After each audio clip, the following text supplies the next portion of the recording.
Ticket to finale ടാസ്കിൽ പങ്കെടുത്തു കിട്ടിയ ബോണസ് പോയിന്റ് ആർക്ക് അവകാശപ്പെട്ടതാണ്? തീരുമാനിക്കുന്നതിനായി അഭിഷേകും ജാസ്മിനും അർജുനും ഋഷിയും ഒരുപോലെ ആക്ടിവിറ്റി ഏരിയയിൽ ഇരുന്ന് വൻ തർക്കത്തിലേക്കാണ് പോകുന്നത്. ബിഗ് ബോസ് മലയാളം സീസൺ 6 പുതുപുത്തൻ പ്രൊമോ വീഡിയോ വന്നിട്ടുണ്ട്. അങ്ങനെ ജാസ്മിനും അഭിഷേകും അർജുനും അതുപോലെ തന്നെ ഋഷിയും ആക്ടിവിറ്റി ഏരിയയിൽ ഇരിപ്പുണ്ട്.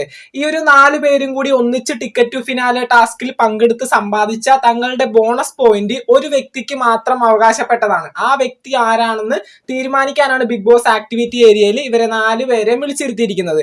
അപ്പോൾ ആദ്യം തന്നെ ജാസ്മിൻ പറയുന്നുണ്ട്, എന്തൊക്കെയായാലും എനിക്ക് കോൺഫിഡൻസ് ഉണ്ട് ഇവിടെ നിൽക്കാൻ പറ്റുമെന്ന്. തീർച്ചയായിട്ടും എനിക്ക് പേടിയില്ല, പക്ഷെ എനിക്കിത് വേണമെന്ന് ആഗ്രഹം. അപ്പൊ അർജുൻ പെട്ടെന്ന് എടുത്ത് പറയാണ്, എനിക്ക് കോൺഫിഡൻസ് ഇല്ല, എനിക്ക് പേടിയാണ്. അപ്പൊ പിന്നെ ഈ പോയിന്റ് എനിക്ക് തന്നൂടെ?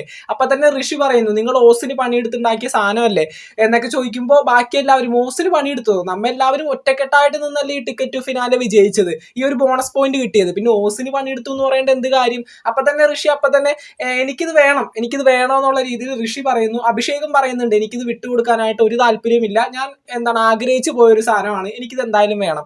അപ്പൊ 4 പേരും വൻ തർക്കത്തിലേക്കാണ് പോകുന്നത്. തീർച്ചയായിട്ടും ആരും വിട്ടുകൊടുക്കുമെന്ന് എനിക്ക് തോന്നുന്നില്ല. ജാസ്മിൻ വിട്ടുകൊടുക്കത്തേ ഇല്ല, അഭിഷേക് ആണെങ്കിലും വിട്ടുകൊടുത്തൊരു കളിയോടെ കളിക്കുമെന്ന് തോന്നുന്നില്ല. ഋഷി അപ്പൊ തന്നെ ഉറപ്പിച്ചു പറഞ്ഞു ഈ സാധനം എനിക്ക് വേണമെന്ന്. അർജുനും മറ്റൊരു കണ്ടസ്റ്റന്റിന് വേണ്ടി ഒരു സഹായം പോലെ അതങ്ങ് കൊടുക്കുമെന്ന് എനിക്ക് തോന്നുന്നില്ല. തീർച്ചയായിട്ടും ഇവർ 4 പേരും തമ്മിൽ വൻ അടി തന്നെ സംഭവിക്കും. ഏറ്റവും അവസാനം ബിഗ് ബോസ് തന്നെ ഭൂരിപക്ഷമോ അല്ലെങ്കിൽ മറ്റുള്ള എന്തെങ്കിലുമൊക്കെ ഒരു തീരുമാനം ഈ കാര്യത്തിൽ എടുക്കുമായിരിക്കാം. തീർച്ചയായിട്ടും ഒരു കണ്ടസ്റ്റന്റ് മറ്റുള്ള ഒരു വ്യക്തിക്ക് വേണ്ടി ഇത് വിട്ടുകൊടുക്കുമെന്ന് തോന്നുന്നില്ല. അപ്പൊ നമുക്ക് നോക്കാം ആർക്കായിരിക്കും ഈ ഒരു ബോണസ് പോയിന്റ് കിട്ടുക എന്ന്.